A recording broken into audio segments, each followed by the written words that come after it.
Hello, so I thought I would do a get ready for bed with me and talk about the first surgery that I got.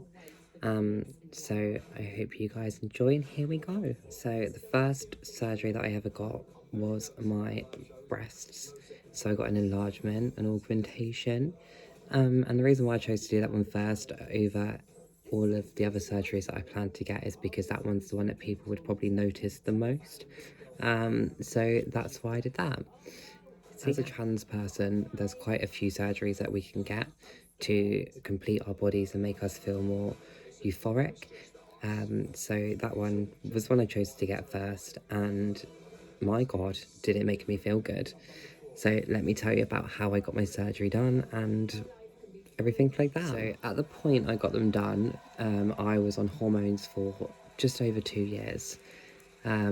So as a trans person, you have to be on hormones for at least a year to get your boobs done, because they want you to have enough skin and tissue to be able to insert the implant, which makes sense really, because there's no point of putting any sort of implant in someone that doesn't have any sort of movement or room there. Otherwise it's gonna hurt and you're not going to get the size that you want. It's coming up to the 2-year anniversary of my twins, so it's pretty exciting. It's gone so quick. So when I got them done, I shopped around for a little bit, which is really bizarre. Imagine shopping around for boobs. Bizarre is strange. But I basically shopped around for a while. I'd saved for a little bit, so I had the money ready to go, and I wanted to make sure I'm getting the right surgeon, the best surgeon, and not getting ripped off, basically. I always told myself that I was going to stay in the UK to get them done, because I thought you see so many different stories and so many bad things happen to people when they go to places like Turkey. Yes, the surgeons are really good and it's very clean, but for me, I just wanted to make sure that I was safe, and to make sure that basically if there were anything that went wrong, the NHS are here to help me. My private doctor is in England, so they can help me too. But also, I didn't really fancy losing a kidney, and you hear the stories where they do. So when I got them done, it was literally, so I had the consultations with all of the different surgeons at the beginning and middle of February, and wanted to take a little bit of time out to basically go through all of the quotes, work out who's going to be the best, who's going to be the most reasonable, who's going to provide the most service. And I decided to go with one in London, and it was the Fitzrovia Hospital that he did the surgery at. Really good surgery, really good hospital. I honestly recommend so much. It was a bit of a rushed thing, so I told them at the beginning of March that I wanted to get them done, and was like, I'm going with you guys. And they were like, brilliant, great, we'll get you booked in for 8 weeks time. And I was like, fabulous, like, that's enough time to basically mentally get ready. And then I realized that actually I didn't have quite as much as they were going to charge, so I was like, actually I need to wait maybe another month after that just to get the final sum together, which was a bit crushing, I'm not gonna lie. However, they messaged me and was like, we've had a cancellation in literally 2 weeks.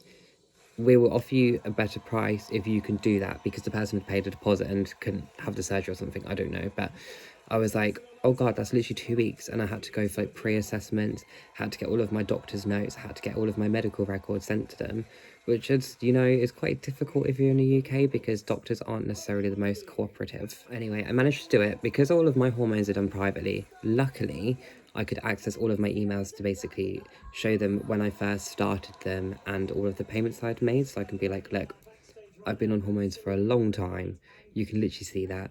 And they were like, fine, we had accepted that, great. I then had to get my doctors to give me basically like a body MOT, for them to tell them that basically I'm healthy, I would recover well enough, and things like that. So that was a lot of stress, because I had literally like 2 days to do that in. I then had to go up to London to meet the surgeon face to face, because the consultations I had were on like a Skype call. So that was pretty crazy. I had to find the surgery, and it wasn't in the hospital that I was going to. It was in a different hospital, which I then had to find as well. So it was mental and crazy, and I literally had to go up there within like 3 days. Then on the day of my surgery, the day before my surgery, sorry, I went to my friend's house because she lived in London at the time. and we basically just chilled. I had a Chinese with her because I wasn't allowed to eat the next day, basically. So that was nice. They had to get a tube and be at the hospital for 7 in the morning. Now, I am not a morning person, so 7 o'clock seemed like hell. And I was on my own as well because my parents were at home, my friend had to go to work, and I was like, I don't know what I'm gonna do. Like, I am panicking. So I told the doctor when I got there, I was like, look, I know that you've got a schedule, but can I request an early time? Because A, I need my dad to come and pick me up, and B, I am shitting my pants. So yeah, luckily the surgery was really early, so he was like, yeah, that's fine, I'll do it for 8 o'clock.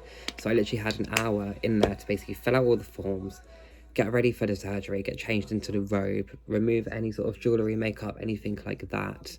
Couldn't have any nails, that was tragic. And yeah, so I was in the hospital 7 o'clock, surgery started at 8.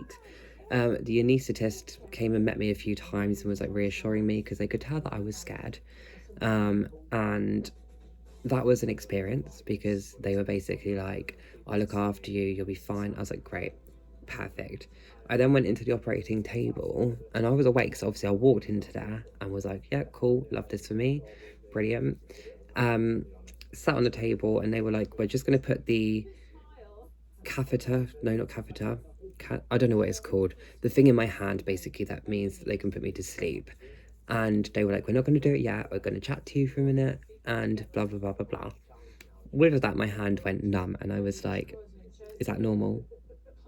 And they were like, yeah, absolutely fine, don't worry. With that, I was asleep, I was gone, I was actually like sounder.